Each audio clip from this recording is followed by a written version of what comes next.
नमस्ते YouTube family. तर बघू शकता आपण हा सकाळचा व्ह्यू आणि अशी सुंदर मस्त सर्व झाडे अशी हिरवीगार झालेली आहेत आणि आमचे बेड वाफे आता मस्तपैकी लागवडीच्या दिशेने चाललेले आहेत. आता फक्त त्याच्याकडे एक दररोजची प्रार्थना असते की चांगला पाऊस पडू दे देवा आणि आमची लागवड छान होऊ दे, कुठेही काही कमी पडू देऊ नको. जे काही आम्ही टाकलेलं असतं शेतामध्ये ते पुरून उरू दे असे आता दररोजचे. आणि हे वाव, आता कमेंट्स करून सांगायचं आहे ही भाजी कुठली आहे, कुठली बरं आहे सांगा, सांगा बरं सांगा. हे पहा, इथे तुटत नाही आहे ते इथे, तर तिथे ते नाही तोडायचे, जिथे तुटतो ना तिथेच तोडायचा. अशी भाजी भेटते आणि फार टेस्टी लागते. फार जंगली भाज्या सगळ्या टेस्टीच असतात, नाही तरी त्याची चव आपण सांगू पण शकत नाही फॅमिली. पण एवढं आहे की त्या वेळेतच मिळतात. तुम्ही जर त्या वेळेत तिथे उपस्थित असाल तर त्या भाजीचा तुम्ही नक्की मनापासून आस्वाद घ्यायचा असतो.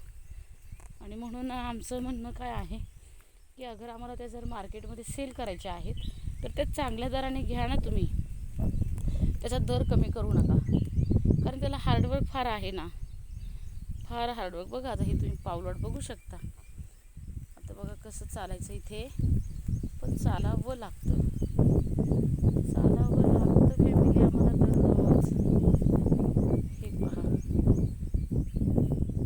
आणि मग अशा पाऊलवाटेने जर त्याने ते रानमेवा जमा केलेला असेल तर तिथे थोडंसं ते दर कमी करणं म्हटलं की शेतकरी नाराज होतो.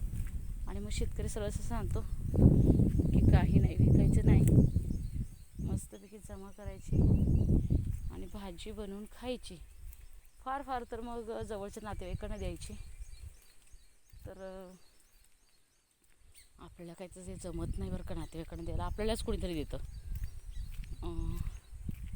त्या दिवशी पुतणी आठवणी घेऊन आला, म्हटलं धन्यवादच तुझे बाबा, कारण ते लोक सरास तिथे असतात म्हणून ते देतात. हो, आपण असं कधीतरी येतो ना शेतावर, त्याच्यामुळे मग दररोज शेतावर त्या वेळेत असलं की मग मिळून जातं. बघा आता भेटली आपल्याला भाजी,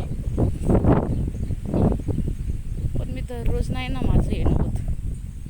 दररोज तरी भेटलेलं आपल्याला एकदा फार मशरूम भेटलेलं, एक मोठी भाजी झालेली चांगली त्या वेळेत गेलं की. आणि मशरूम गेल्यानंतर गेल्यावर काय मला कळणार इथं मशरूम आलं होतं. सारखं सारखं जाणं काय होतं, हातात काहीतरी कामं घेतलेली असतात ना, त्याच्यामुळे मग जाणं होत नाही.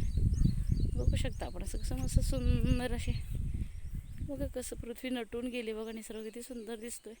हा बघू शकता पुढे आपण टेहळणी बुरुज,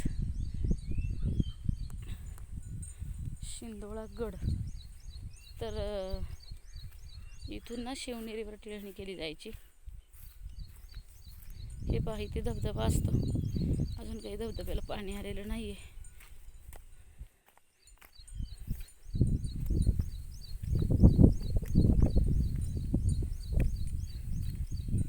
चप्पल तर फार सुरेख आणि सुंदर झालेली आहे. ओ आमची हे पहा, आणि पाणी कुठेच नाही आहे, कुठेच नाही आहे पाणी. मला वाटतं माझ्याच वाट्याची भाजी राहिली काही ना.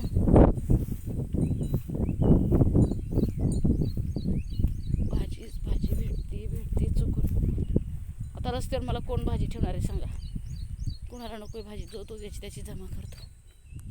किती सुंदर, अशी सुंदर शुभ सकाळ कोणाला आवडते तर प्लीज कमेंट्स करून सांगा. आणि खरंच मी स्वतःला नशिबान समजते की आपण शेतकरी कुटुंबातून आहोत. अशी सुंदर अशी शुभ सकाळ झालेली आहे. तर भेटूया पुढील व्हिडिओमध्ये. कमेंट्स करून सांगायचं आहे तुम्हाला काय बघायला आवडेल. मी धबधबे दाखवण्याचा प्रयत्न करणार आहे यावेळी. तर चला भेटूया पुढील व्हिडिओमध्ये.